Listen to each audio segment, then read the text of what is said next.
Dulu waktu aku masih sekolah, aku menyukai suatu bentuk puisi Itali kuno. Nama puisi itu adalah soneta.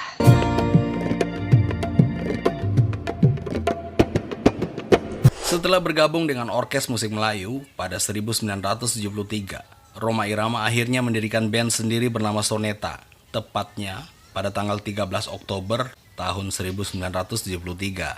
Band inilah yang menjadi embrio ide karya Rhoma Irama dalam melakukan inovasi besar-besaran terhadap orkes musik Melayu. Dengan menggabungkan berbagai unsur warna musik yang dibalut secara kental melalui masing-masing alat instrumen yang dimainkan dalam tabuhan gendang ala-ala Delhi sebagai kesatuan beat utamanya, dengan tonjolan gitar dan suling.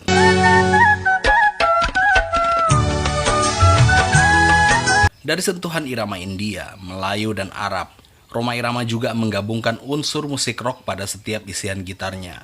Bagi Rhoma Irama, pengaruh Led Zeppelin, khususnya di Purple, sangat kental dalam karakter bergitarnya. Kedua band tersebut memang telah menjadi idola dan inspirasi bermusik Rhoma sejak tergabung sebagai personel Tornado yang saat itu kerap membawakan genre beraliran rock dan pop bersama abangnya Benny Muharram dan 3 personil lainnya sebagai twin dari Everly Brothers Indonesia pada 1959. Dikenal sebagai band dangdut yang identik dengan warna di Purple, Anas Syarul Alimi selaku founder Raja Wali Indonesia akhirnya melibatkan nama Soneta dalam gelaran acaranya di Solo.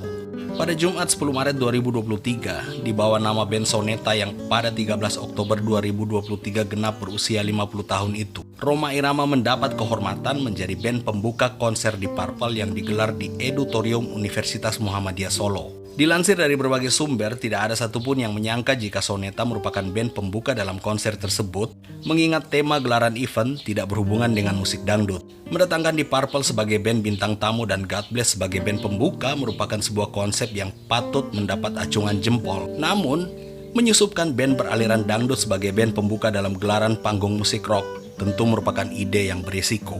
Walau demikian, rencana ini tentu telah dipertimbangkan secara matang. Terkait penilaian pihak promotor bahwa Soneta merupakan band besar Indonesia dari genre dangdut yang selalu identik dengan corak di Purple. Dari sisi historis, ide ini juga muncul karena pentolan ketiga band ini telah memasuki usia lanjut. Menampilkan sesi ketiganya tampil di panggung dan gedung yang sama tentu menjadi sejarah tersendiri bagi panggung musik di negeri tercinta ini. Apapun bentuk klarifikasi dari berita yang mencuat ke publik mengenai munculnya seorang kru di Purple di atas panggung pada awal penampilan Soneta saat itu, band bentukan Bang Haji ini tetaplah mendapat respon istimewa dari 7.000 penggemar musik rock dalam event itu.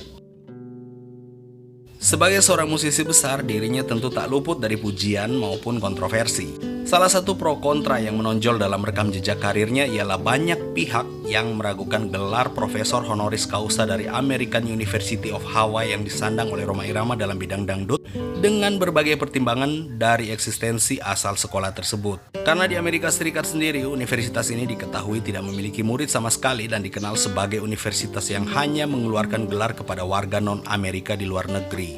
Dilansir dari kaskus.id, universitas ini tidak mendapat gelar akreditasi dari pemerintah negara bagian Hawaii. Namun, bagaimanapun bentuk pertanyaan dan keraguan publik mengenai eksistensi gelar ijazah yang disandang oleh sang raja dangdut tersebut, pada kenyataannya, musisi yang karirnya berangkat dari genre beraliran pop barat dan orkes Melayu ini memiliki tingkat kualitas setara dengan gelar musik yang disandangnya. Sehubungan dengan berbagai hasil riset data yang diperoleh melalui rekam jejak Rhoma Irama selama berkarya. Di sepanjang karirnya, ia telah menciptakan lebih dari 1.000 lagu dan telah membintangi lebih dari 32 judul film. Bahkan komposer musik Indonesia ini sudah lebih dari 5 dekade berkarya di tanah air. Pengaruh nama besar musisi yang akrab disapa Bang Haji ini bersumber dari dangdut, film, politik, dan agama. Sebagai pengembang orkes musik Melayu, karya-karyanya juga mendapat banyak rujukan penelitian dari pihak asing. Tercatat bahwa lebih dari 7 skripsi telah dihasilkan dari karya musiknya. William H. Frederick selaku doktor sosiologi Universitas Ohio USA adalah orang yang paling kerap meneliti kekuatan popularitas dan pengaruh nama Rhoma Irama pada masyarakat. Berdasarkan pengakuan Bang Haji, data penelitian dari pria yang dikenal sebagai ahli sosiologi tersebut mencatat bahwa di tahun 1982, karya-karya Rhoma Irama telah menjaring minat 25% penduduk Indonesia sebagai penggemar fanatiknya. menegaskan pernyataan bahwa Rhoma Irama adalah legenda musik Indonesia. Dalam sebuah kesempatan, Ahmad Albar, vokalis band rock papan atas God Bless yang juga merupakan putra dari pentolan gambus Melayu Sheikh Albar, mengatakan dalam podcast yang mengundang dirinya di channel YouTube Rhoma Irama bahwa berkat Rhoma Irama, musik dangdut menjadi rapih. Pendapat lainnya datang dari Ahmad Dhani. Pentolan Dewa 19 ini juga pernah menegaskan bahwa dirinya memastikan nama Rhoma Irama akan dikenal bahkan terus abadi dan dikenang oleh generasi bangsa di masa-masa mendatang. Pengidola Rhoma Irama tentu tidak hanya berasal dari kalangan penikmat dangdut saja. Sosoknya juga merupakan musisi yang sangat diidolakan oleh Iwan Fals dan beberapa musisi beraliran rock lainnya. Bila karya setiap komposer memiliki cita rasa yang khas dan tersendiri, demikian juga dengan Rhoma Irama. Karya-karyanya berdendang di kalangan nelayan, petani, pedagang, pengemudi, pejabat, pegawai, serta berbagai lapisan kalangan pribumi lainnya. Sebelum nama dari beberapa gitaris-gitaris legend rock Indonesia melejit di tanah air, sosok dirinya yang tampil khas dengan bernyanyi sambil bergitar telah lebih dahulu menghiasi panggung-panggung musik dalam negeri. Dikenal sebagai pedangdut dengan segala hasil inovasi, Rhoma Irama juga sering tampil di Jepang, Eropa, Singapura, dan Amerika.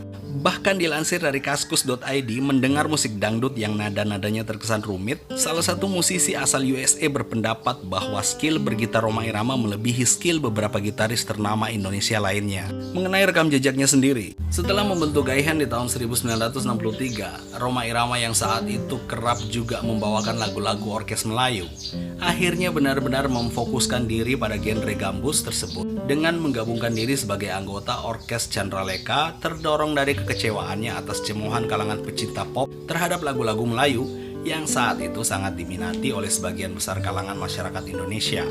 Seperti musik klasik, orkestra, jazz, heavy metal, dan rock and roll, musik dangdut memiliki tingkat kerumitannya sendiri.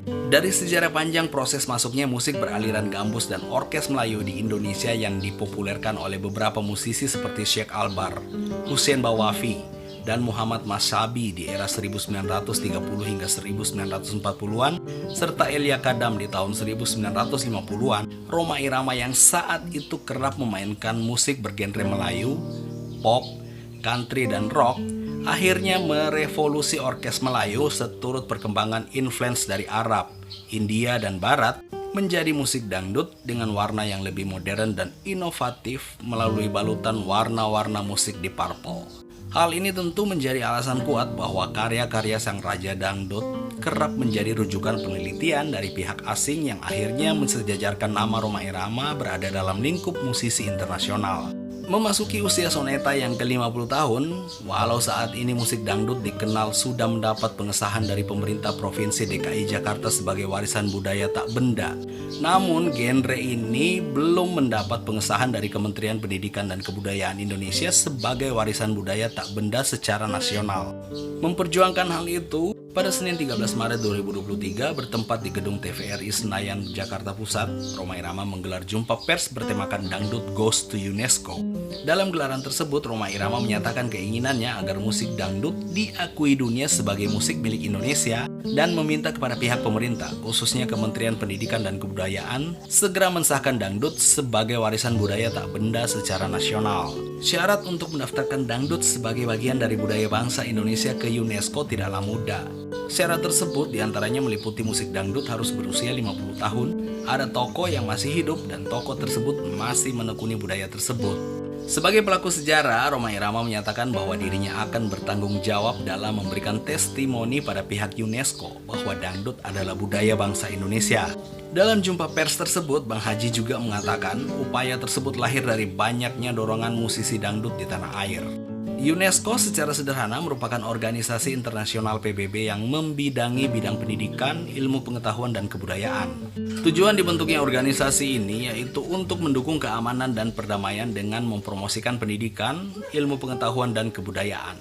Jika melihat bentuk inovasi besar-besaran yang dilakukan oleh Rhoma Irama terhadap orkes musik Melayu dengan sajian warna yang lebih rapi dan modern untuk dinikmati publik, dirinya memang layak disebut pelaku sejarah. Thank you udah klik video ini dan salam rock and roll.